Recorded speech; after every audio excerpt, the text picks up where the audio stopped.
किंवा परवा घेतले जातील आणि जी काही रूपरेषा ठरली आहे त्या रूपरेषेनुसारच ही नावं फायनल होतील।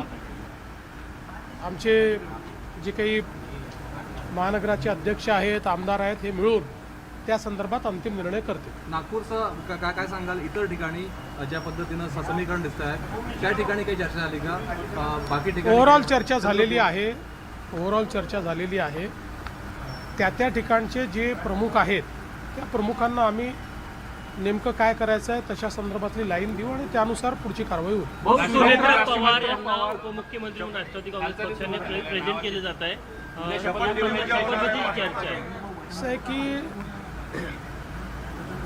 कुठलाही निर्णय जो काही घ्यायचा असेल तो राष्ट्रवादी काँग्रेस पक्ष घेईल आणि राष्ट्रवादी काँग्रेस पक्ष जो निर्णय घेईल त्याच्या पाठीशी आम्ही उभे राहू, सरकार म्हणून आणि भारतीय जनता पार्टी। त्यामुळे मी आत्ता आपल्याला एवढंच सांगू शकतो की अजितदादांचं कुटुंब असेल किंवा राष्ट्रवादी काँग्रेस पक्ष असेल याच्या पाठीशी आम्ही पूर्णपणे उभे आहोत।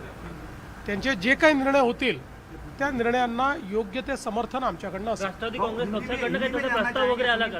पक्षाकडनं माझ्याशी 2 वेळा चर्चा करून ते गेले आहेत। त्या चर्चेमध्ये त्यांनी त्यांची काय कार्यपद्धती आहे, काय काय ऑप्शन्स आहेत या संदर्भात त्यांनी चर्चा केलेली आहे।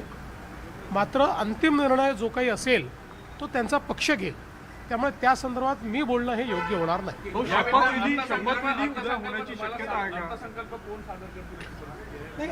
आता तरी असं आहे की अजितदादांनी भरपूर तयारी अर्थसंकल्पाची केली होती। त्यामुळे आता उद्यापासून मी स्वतः लक्ष घालून अर्थसंकल्पाच्या ज्या काही प्रोसेसेस आहेत त्या मी स्वतः पूर्ण करणार आहे आणि मग आम्ही इव्हेंच्युअली ठरवू काय करायचं। शपथविधीची काही वेळ ठरली का? शपथविधीची अशी काही वेळ? मी तुम्हाला सगळं सांगितलं आहे, याच्यापेक्षा जास्त सांगण्याला माझ्याकडे काय।